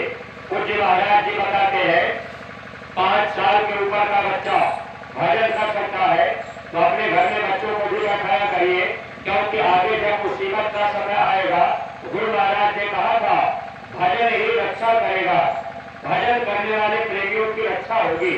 यानी जब खराब समय आएगा तब कोई अपने को बचा पाएगा, तो रक्षा किसकी होगी? भजन करने वाले प्रेमियों की। 5 साल के ऊपर का बच्चा भजन कर सकता है। गांव के प्रेमी भाई बहन, अगर आपके मन में किसी तरह की शंका भरे कि भाई भजन तो चौथे पल में किया जाता है और ये बता रहे हैं कि 5 साल के ऊपर का बच्चा भजन कर सकता है, अब आप कहेंगे भाई अभी तो हमारा जवानी का समय है, अभी खेलने खाने का समय है, अभी हम भजन क्यों करेंगे? भजन चौथे पढ़ने करेंगे। अगर ऐसी सोच आपके अंदर रहेगी तो आपको धोखा खाना पड़ेगा। चौथे पद में भजन किया जाता है, ये बात लिखी गई थी, लेकिन कब के लिए? जब राम राज्य था तब के लिए। राम राज्य में पहले बाप मर जाता था, तब बेटा मरता था। राम राज्य में ऐसा नियम था, पहले बड़ा भाई मरता था, तब छोटा भाई मरता था। राम राज्य में चौथे पद में भजन करने के लिए लिखा गया, लेकिन जब युग बदलता है तो भगवान का नाम भी बदलता है, वक्त बदलता रहता है, इंसान बदलते रहते हैं। जब जैसा युग आता है प्रभु नाम बदलते रहते हैं। समय समय पर भगवान का नाम भी बदलता है और पूजा की विधि भी, नियम भी बदल जाता है। यही बात आपकी गीता में भी भगवान कृष्ण ने बताया था, परिवर्तन संसार का नियम है। यहाँ की सारी चीजें बदलती रहती है।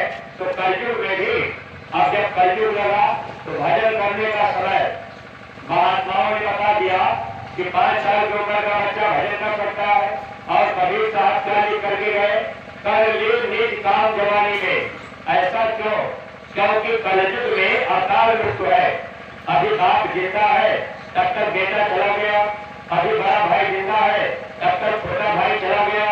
अब आप कहेंगे हम चौथे पद में भजन करेंगे तो गांव के प्रेमी भाई बहनों फिर धोखा होगा। इसलिए जो सत्संगी परिवार में बच्चे बच्चियां हैं, आप लोग भी सुमिरन ध्यान और भजन में थोड़ा बहुत अपना समय दिया करिए। शाम को आप सामूहिक बैठ जाइए। बच्चा छोटा है, 1-2 बार अगर सुमिरन किया, बच्चा सुन भी गया, तब भी बच्चे को 1 घंटे का फल भजन में मिल जाएगा। जैसे स्कूल में अध्यापक चले गए, अगर अध्यापक हाजिरी लगाकर विद्यालय में दिन भर वो सो गए, तब भी उनको वेतन मिल जाएगा। ठीक ऐसे ही अगर अपने घर परिवार में बच्चे भी सामूहिक भजन करने लगेंगे, बच्चों को भी भजन का लाभ मिलने लगेगा। जब मुसीबत का समय आएगा, भजन ही हमारी आपकी रक्षा करेगा। इसलिए सत्संगी प्रेमी भाई बहनों, देखिए आप घर में बच्चों को रखाया करिए। कबीर साहब ने कहा है, इंसान आपको ये मनुष्य शरीर मिला है, आप किसी मनुष्य शरीर में रहकर उस मालिक को पा लेना। यानी जवानी में ही वो मालिक मिलते हैं। कर ले निज काम जवानी में। इस 2 दिन की जिंदगानी में सौभाग्य से न तन पाई है, बड़े भाग्य जवानी आई है। भगवान इसी में मिलते हैं। क्यों? ढूंढे पाथर पानी में, भगवान पत्थर में, पहाड़ में, नदी नाले में, कहीं गंगा जमुना में नहीं मिलेंगे। कहाँ मिलेंगे? मनुष्य शरीर के अंदर। और वो कैसे मिलेंगे? तो कबीर साहब फिर लिखे, घट में राम विहारा साधो, घट में राम विहारा। एक घट भीतर 7 समंदर, कोई मीठा कोई खारा। एक घट भीतर नगर अयोध्या, जहाँ राम अवतारा। एक घट भीतर राम मिलत है, जब तीसर नैन उभारा। हर इंसान के अंदर तीसरी नेत्र है। अगर वो नेत्र खुल जाएगा तो आपको इसी मनुष्य शरीर के अंदर भगवान को पाने का रास्ता महात्मा बता देंगे। गांव के प्रेमी भाई बहन, अगर ऐसे कहीं महात्मा मिल जाए जो तीसरी नेत्र खुलने की विद्या जानते हो, अगर आपको मिल जाए तो आप उनके पास चले जाइए। अगर कोई न मिले तो आप एक बार मथुरा पधार जाइएगा। हमारे गुरु महाराज ने कहा, जब कभी आपकी इच्छा हो जीते जी भगवान को पाने की, तो आप मथुरा चले आना, आपको रास्ता मिल जाएगा। गांव के प्रेमी भाई बहन, अगर आप चाहते हैं कि जीते जी भगवान को हम पा जाए, तो आप जब महात्मा के पास जाएंगे, महात्मा आपको रास्ता बता देंगे। ये तीसरा नेत्र कैसे खुलेगा, ये रास्ता आपको मिल जाएगा।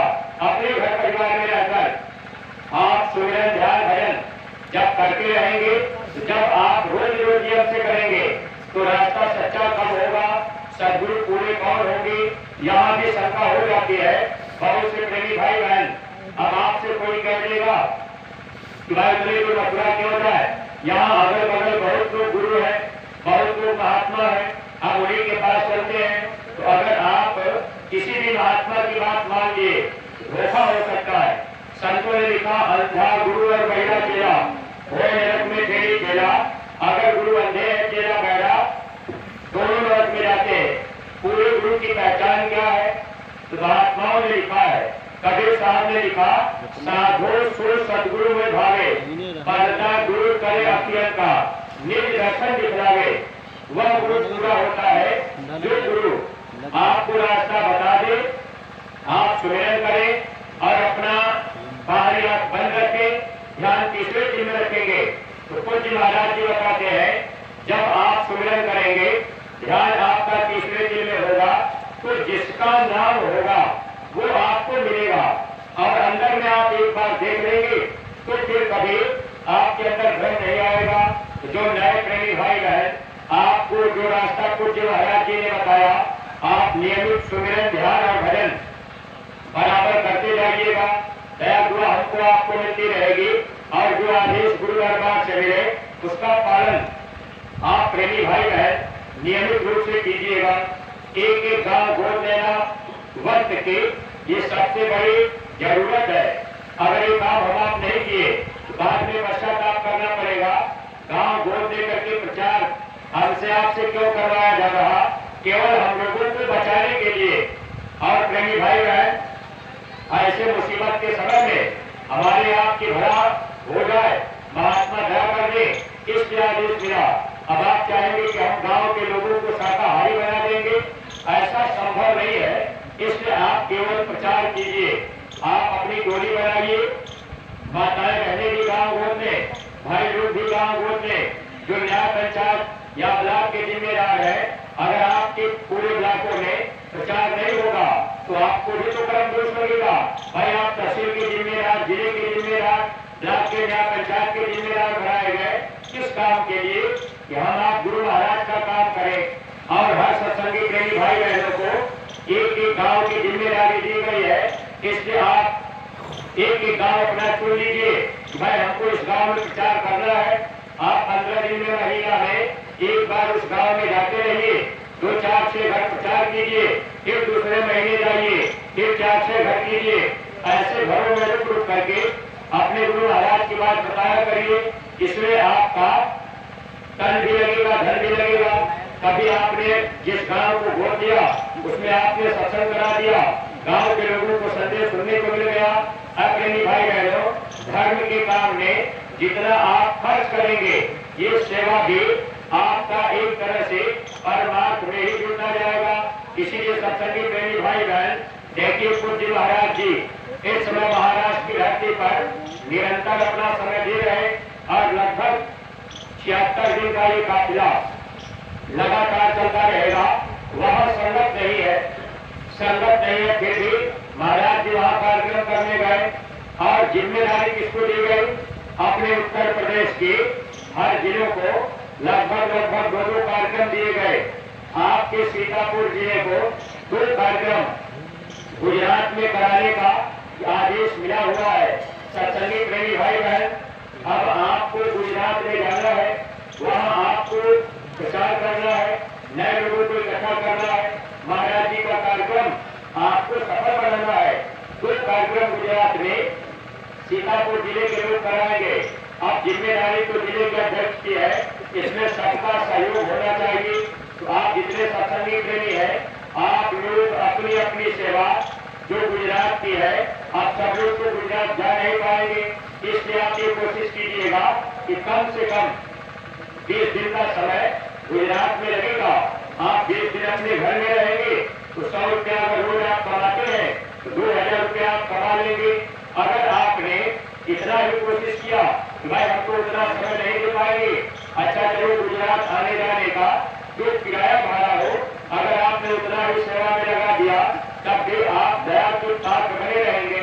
इसलिए कई भाई बहन, आप लोग गुजरात के कार्यक्रम की सेवा अपने अपने न्याय पंचायत के रजिस्टर में दर्ज करा लीजिएगा।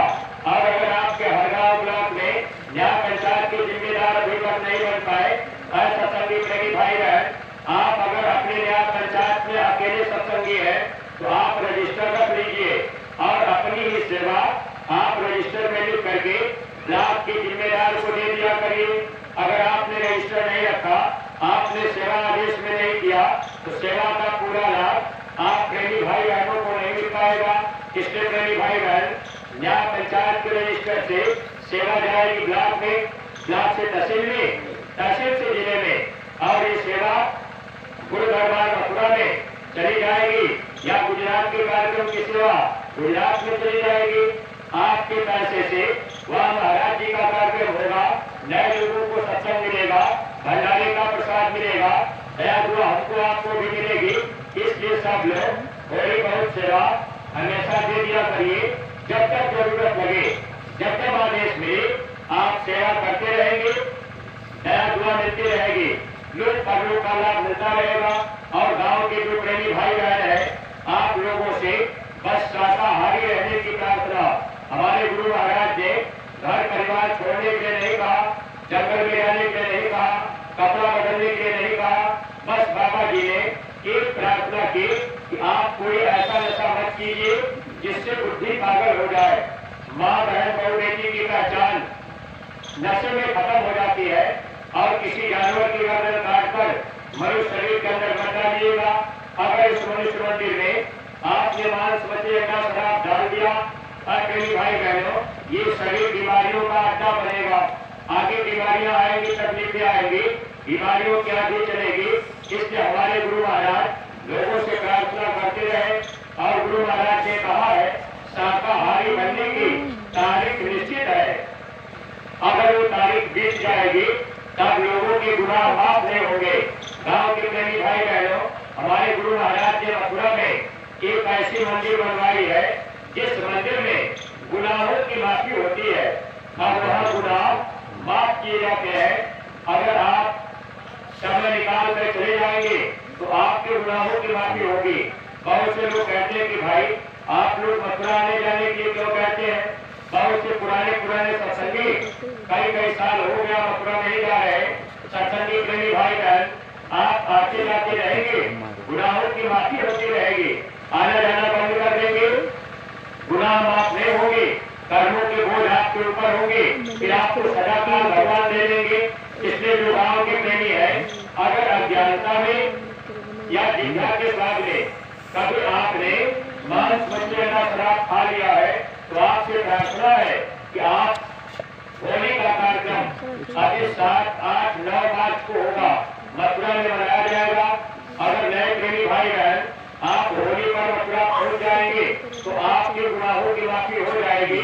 आप मंदिर में जाकर के अपने मंदिर के देवता से अपने गुनाहों की माफी 2 आंसू गिरा करके कह दीजिएगा, हे मंदिर के देवता, आप मेरे गुनाहों को माफ कर दीजिए। आपसे भूल हो गई, गलती हो गई, हमने अज्ञानता में कर्म कर दिया, आप दया कर दीजिए, मेरी शराब छूट जाए, मेरे घर में बरकत आ जाए, मेरा मानव तन पाना ये सार्थक बन जाए। प्रेमी भाई बहन, अगर ऐसी फरियाद हम आप मथुरा में करेंगे, मंदिर के देवता दया दुआ बरकत देंगे और जो गुनाह है गुनाहों की माफी हो जाएगी। पूज्य महाराज जी के द्वारा नए प्रेमी भाई बहनों को सुमिरन ध्यान भजन का रास्ता मिल जाएगा। फिर आप अपने घर परिवार में रहकर सुमिरन ध्यान भजन भी करते रहिए और जो भी आपको गुरु दरबार से आदेश मिल जाए आप उसका पालन करेंगे तो आपको दया दुआ बरकत मिलती रहेगी। आगे समय जब खराब आएगा, हमारे गुरु महाराज ने कहा, अन्य दवाओं की कमी पड़ेगी, पेड़ों की पत्तियां तुमको मिलेगी, आटे की धरती उठेगा गुब्बारा, सुनते तो जाओ संदेशा हमारा। अनाज की कमी और दवा की कमी, ये दोनों तरह की कमी आपको महसूस होगी। और उस समय हमारे गुरु महाराज ने कहा, अनाज का दाना नहीं मिलेगा, बड़े बड़े करोड़पति बोरा में रुपया लेकर के आएंगे, किसानों से कहेंगे 1 बोरा रुपया ले लीजिए, थोड़ा अनाज दे दीजिए, अनाज नहीं मिलेगा। स्वामी जी महाराज ने कहा, बच्चा अभी तो आप दवा मार करके फसल के ऊपर कीड़े मार करके आप कुछ अनाज पैदा कर ले रहे, आगे चल करके आप दवा मारेंगे, कीड़े नहीं मरेंगे, फिर आप क्या करेंगे? समय खराब आएगा। महात्मा समय से पहले हमको आपको सचेत कर देते हैं। तो गांव के प्रेमी भाई बहनों, आप शाकाहारी रहिएगा, अंडे का भी सेवन मत कीजिएगा। अगर आप अंडे का सेवन करेंगे, बीमारियों में अब आपके शरीर में बीमारियां बढ़ती जाएंगी। दिल धड़कने की बीमारी, आप जब अंडा खाएंगे ऐसी बीमारी आपके अंदर आ जाएगी। फिर बाद में आप पश्चाताप करेंगे, आप दुखी रहेंगे, ये जीवन दुख में बीतेगा, दवा खाते रहेंगे, बरगम फांसी आती रहेगी, सांस फूलती रहेगी, तो जीवन आपका धोखे में तो चला जाएगा। इसलिए महात्मा प्रेम के आगे हम जीवों को समझाते हैं हालांकि अज्ञानता में गलती होती है, जानकारी हो जाने के बाद लोग बुराई से बच जाते हैं। अंधा बनता कैसे है? हमारे गुरु महाराज सत्संग में बताया करते थे, ये जो माताएं बहने हैं, माताएं बहने इस बात को समझ लें। हमारे गुरु महाराज बताया करते थे, इन माताओं बहनों को महीने में 5 दिन की बीमारी होती है। जब महीने की बीमारी हो जाए तो माताएं बहने 5 दिन तक आप अपने शरीर पर पानी मत डाला करिए, यानी बदन को धोया मत करिए। आप अपना पैर घुटने पर से, हाथ या हाथ घुटने पर से आप अपना मुंह चाहे जितनी बार धो लीजिए, हाथ पैर मुंह धो लीजिए, कपड़े बदल लीजिए, बदन पे पानी नहीं पड़ना चाहिए। 5वें दिन शाम को स्नान कर सकती है। अगर आपने शरीर पे पानी डाल दिया, ये शरीर आपका बीमारी में रहेगा।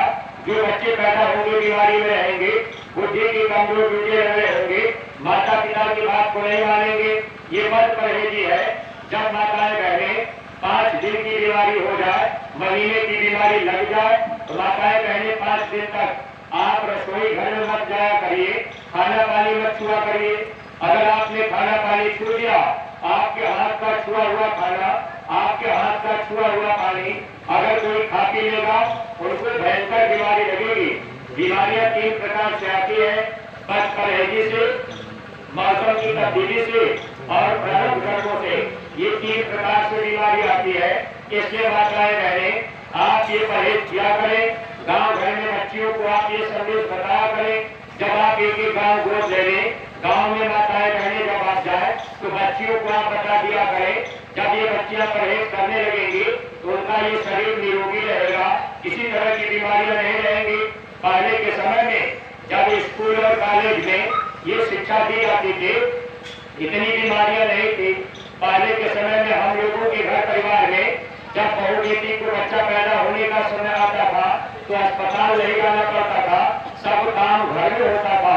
लेकिन अब आप बराबर अस्पताल दौड़ते हैं, शरीर का भी नुकसान और पैसे का भी नुकसान। तरह तरह की बीमारियां आगे आ रही है। इनसे महात्मा हम लोगों को बचाना चाहते। हमारे गुरु महाराज ने कहा, अगर ये माताएं बहने 5 दिन का परहेज करें और भजन करने लगे तो आपके घर में कोई डॉक्टर की जरूरत नहीं पड़ेगी और बीमारी नहीं रहेगी। तो गाँव के प्रेमी भाई बहन, देखिए बाबा जी का मुख्य संदेश जो है, अब आप अगर समझ लें तो मानव जन्म का लाभ मिल सकता है। अंडा बनता कैसे है? 12-15 दिन पर पक्षियों को भी गंदा खून आता है, वही पक्षियों का खून रुक जाता है, अंडा बन करके तैयार हो जाता है। अब उसी अंडे को आमलेट और चटनी बनाकर हम लोग बड़े प्रेम प्यार से खाने लग गए। हम लोगों ने विचार नहीं किया। गांव के प्रेमी भाई बहन, आप लोग विचार करके बताइएगा। आप अपने घर में बैठकर खाना खा रहे, आपका 2 साल का बच्चा आपके बगल में खड़ा हो गया। बच्चा अचानक पेशाब करने लगा, बच्चे का पेशाब रोटी पर गिर गया। जिस रोटी पर आपके बच्चे का पेशाब गिर जाएगा, क्या वो रोटी आप लोग खा जाएंगे? बच्चे का पेशाब गिर जाएगा, रोटी खा जाएंगे? अपने बच्चे का पेशाब है, रोटी पर गिर गया, अब हम आप रोटी नहीं खा रहे क्योंकि पेशाब गंदी चीज है। अपने बच्चे का पेशाब तो हम गंदा मान रहे, लेकिन वही मुर्गे के बीज और पेशाब से जो अंडा तैयार हुआ, अब बड़े प्रेम के साथ हम आप आमलेट चटनी बना के खाने लग गए। कैसे शिक्षा का स्तर ऊंचा है, आप पढ़े लिखे जानकार हो गए। हम जय गुरुदेव के पास मथुरा क्यों जाएंगे? आपको सत्संग में क्या मिलेगा? हम गीता रामायण को मानते हैं, हम रामकृष्ण को मानते हैं। प्रेमी भाई बहनों, सत्संग मिलेगा तो जीवन की दिशा और दशा दोनों बदल जाएगी। मृत भी बन जाएगा, प्रभुत भी बन जाएगा और हमारा आपका जन्म मरण छूट जाएगा। आत्मा नरको चौरासी से बच जाएगी, महात्मा मिल जाएंगे। मनुष्य शरीर का असली काम भजन है, भजन करने का रास्ता महात्मा बता देंगे। जब मौत का समय आएगा तो दुनिया की सारी जरूरतें ही पड़ी रहेगी, भजन ही साथ में जाएगा। इसलिए सत्संगी प्रेमी भाई बहन, जब आप एक ही गांव गोद देंगे, गांव में आप समय देंगे, 4 घंटा आप प्रचार करेंगे, वो 4 घंटे का समय आपका भजन में जोड़ दिया जाएगा। गुरु महाराज ने कहा, परमात्मा ने दिया हुआ समय भजन में बदल करके जीव को पार कर दिया जाएगा। लेकिन प्रेमी भाई बहन, आप लोगों ने अपना समय दिया, हम आप लोगों के आभारी हैं। आज हम आप लोगों का ज्यादा समय नहीं लेंगे क्योंकि आपके सीतापुर में लगातार 19 दिन तक ब्लॉक वाइज ये कार्यक्रम चलता रहा। आज अंतिम कार्यक्रम आपके हर गाँव में है और अपने जिले के अध्यक्ष महोदय जी को मौजूद है, तहसील ब्लॉक के रूप भी है। तो आज हम अपना थोड़ा सा समय छोड़ रहे और जो अपने सत्संगी प्रेमी आप लोग अभी बैठे रहेंगे, गुरु महाराज का जो संदेश है आपको मैंने 60 में सुनाया। आपके जिले का अध्यक्ष महोदय जी है, कोई सूचना संदेश आगे जो कार्यक्रम होना है इसकी भी देख रेख जानकारी आपको हर बात जानकारी में रहे, ताकि हम लोगों को इस परमार्थी राह पर पूरा लाभ मिलता जाए और अपने गुरु महाराज की प्यारी गायों के लिए जो श्रद्धा भाव सेवा आप देना चाहेंगे, तो आपके बीच में झोली वाले प्रेमी है, आप झोली वाले प्रेमी की ओर खड़े रहेंगे, खड़े होकर के झोली वाले प्रेमी चलते रहेंगे। बाकी प्रेमी भाई बहन प्यारी गायों की सेवा आप उसी झोली में डाल दीजिएगा। एक प्रार्थना सब लोग बोलिएगा, उसके बाद कार्यक्रम का समापन अध्यक्ष जी करेंगे। जय